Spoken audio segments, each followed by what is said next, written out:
Assalamualaikum warahmatullahi wabarakatuh. Kembali lagi di channel saya, Heru Agustian. Halo sobat semua, apa kabar? Semoga sobat semua dalam keadaan yang baik-baik saja.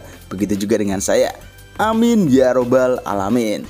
Oke sobat, di sini kita akan membahas terkait kartu prakerja ya, untuk cek peluang lolos prakerja dan juga cek kota prakerja di gelombang 12, bahkan tips-tips lolos di prakerja gelombang 12. Tentu sesuai dengan pengalaman dari gelombang-gelombang yang sebelumnya.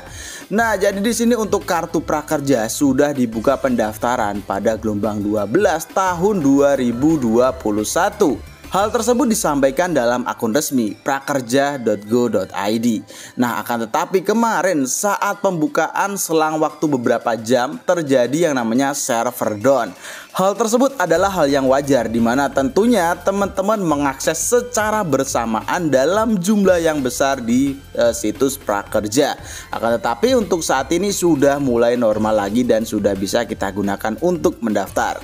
Nah, lalu di sini kita akan membahas langsung saja ya, yaitu terkait cek peluang lolos prakerja. Selanjutnya, cek kota prakerja gelombang 12 di tahun 2021 ini. Lalu kira-kira apa sih tip lolos prakerja gelombang 12 ini? Oke sobat, sebelum lanjut dalam videonya, alangkah lebih baik bagi sobat yang baru saja gabung untuk subscribe channel ini. Ingat sobat, subscribe itu gratis. Sobat juga nggak akan rugi untuk subscribe channel ini, karena pada kesempatan mendatang tentu saya akan selalu mengupdate info terbaru terkait program bantuan pemerintah yang lainnya juga pastinya. Jadi jangan ragu-ragu, subscribe sekarang juga. Oke, kita akan kembali masuk ke dalam pokok pembahasan kita. Langsung saja di sini yang pertama kita akan mengecek kota dari prakerja gelombang 12 di tahun 2021 ini. Jadi di sini untuk kota update gelombang 12 tahun 2021 bisa kita cek di sini. Gelombang 12 akan dibuka dengan kota 600.000 peserta dan target pesertanya yaitu 2,7 juta. Ini diharapkan bisa selesai dalam bulan Maret 2021 mendatang. Anggaran mencapai 10 triliun. Jika dibandingkan dengan gelombang-gelombang sebelumnya seperti gelombang 10, 9, 8 ini jauh lebih sedikit. Untuk gelombang-gelombang yang secara umum di tahun sebelumnya itu 800.000 peserta. Nah, selanjutnya di sini kita juga akan mengecek peluang lolos prakerja. Tentunya kita bertanya-tanya, kira-kira bagaimana ya peluang lolos besar atau kecil nih? Mengingat untuk gelombang 12 hanya 600.000 peserta. Oke, langsung saja di sini kita akan melihat flashback ke belakang.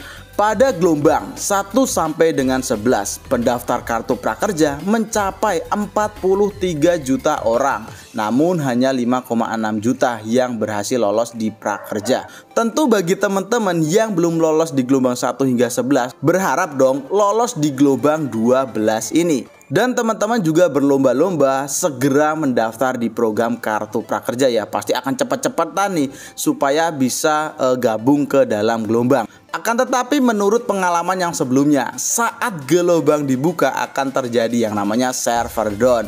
Nah, masalah ini perlu kita perhatikan dan kita perlu pintar-pintar mencari waktu di mana server sedang senggang dan kita bisa mendaftarkan diri kita di program kartu prakerja. Selanjutnya di sini bagi yang sudah berhasil gabung dalam gelombang sebelum server down adalah orang yang beruntung juga sobat, dan memiliki peluang lolos pastinya. Selanjutnya bagi yang belum berhasil gabung ke dalam gelombang sampai dengan server down, memiliki peluang lolos yang kecil. Karena apa? Karena pada pengalaman gelombang yang sebelumnya, gelombang 11, server benar-benar sulit sekali diakses sobat. Bahkan saya mendaftarkan saudara saya dari mulai awal gelombang dibuka hingga gelombang ditutup itu tidak berhasil pada bagian mengupload foto KTP saat kemarin terjadi hal seperti itu. Tetapi mudah-mudahan untuk gelombang 12 ini server segera stabil dan tentunya diharapkan stabil terus. Saya yakin kinerja prakerja sudah lebih baik pasti dari tahun-tahun yang sebelumnya. Lalu melihat dari jumlah yang pernah mendaftar di kartu prakerja tahun sebelumnya, untuk tahun ini bisa kita simpulkan peluang lolosnya lebih sulit dibanding tahun sebelumnya. Jadi segera daftar sesegera mungkin lah, pokoknya jangan sampai kita belum sempat daftar tetapi server kembali down lagi, karena ini sangat berbahaya sobat. Kita bisa-bisa tidak jadi mendaftar di program Kartu Prakerja. Dan apabila kita bertanya kepada CS Prakerja pun akan merekomendasikan dicek secara berkala, karena memang seperti itulah sobat. Saat server down, kita hanya bisa mengeceknya secara berkala dan mencoba secara terus-terusan saja, bagus-bagus di jam-jam senggang. Oke, selanjutnya kita akan masuk ke dalam poin yang ketiga. Tips lolos prakerja gelombang 12. Oke, jadi di sini yang perlu kita perhatikan yaitu poin pentingnya. Yang pertama, pastikan mengisi data diri kita dengan benar. Nah, entah itu data diri NIK, nomor KK, dan juga data diri yang lainnya seperti alamat, pastikan dengan benar. Karena takutnya apa? Kalau terjadi kesalahan, untuk mengurusnya agak susah. Bahkan ada teman-teman ya yang NIK-nya berbeda dengan e-wallet, menyebabkan tidak bisa cair untuk insentifnya. Selanjutnya poin yang kedua, berhati-hatilah saat menjawab soal motivasi. Nah, tes motivasi adalah tes yang pertama kali muncul saat kita mendaftar Kartu Prakerja.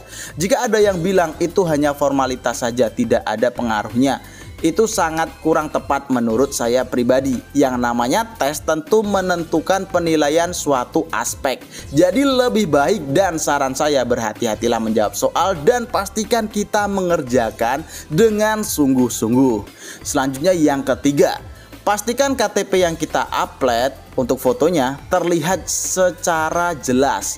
Nah, secara jelas ini tidak terjadi blur ataupun pantulan cahaya dan yang lain-lain, supaya dari sistem juga mudah untuk mendeteksi data diri kita. Ternyata ada juga golongan ya yang sudah sesuai syarat dari prakerja tetapi tidak bisa menerima kartu prakerja. Contohnya seperti sudah menerima prakerja di tahun sebelumnya. Selanjutnya lagi, peserta yang sudah di blacklist. Nah, peserta yang sudah di blacklist adalah peserta yang kemarin lolos di program Kartu Prakerja tahun sebelumnya tetapi tidak menggunakan biaya pelatihan untuk membeli pelatihan dalam jangka 30 hari. Jika pendaftar sudah terdaftar sebagai penerima bantuan sosial dari Kementerian Sosial ataupun Kemensos maupun bantuan upah gaji dari Kementerian Ketenagakerjaan, BPJS, ataupun bantuan subsidi upah gaji honorer dari Kemendikbud. Nah, akan tetapi untuk poin yang ketiga ini di lapangan ternyata ada juga yang menerima double. Seperti yang sudah mendapatkan BSU BPJS bisa juga mendaftarkan prakerja. Jadi karena namanya juga sistem sobat, sistem bisa saja terjadi hal seperti itu di lapangan.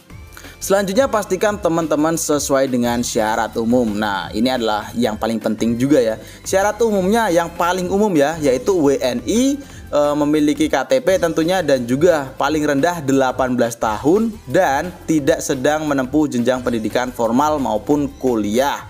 Selanjutnya teman-teman pastikan bukan pejabat negara, pimpinan anggota dewan, ASN, TNI, Polri, serta kepala desa dan perangkat, bahkan direksi, komisaris, dewan pengawas, dan badan usaha milik negara ataupun milik daerah.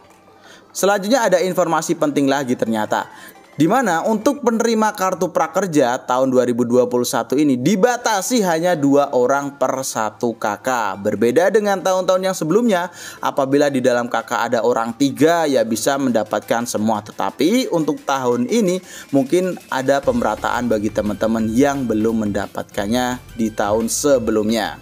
Oke sobat, sekian informasi dari saya. Mudah-mudahan informasi ini bermanfaat untuk sobat semua. Dan jangan lupa untuk subscribe channel ini.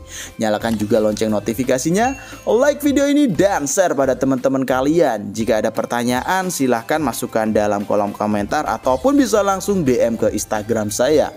Untuk link saya masukkan dalam kolom deskripsi. Baiklah sobat, saya akhiri. Wassalamualaikum warahmatullahi wabarakatuh.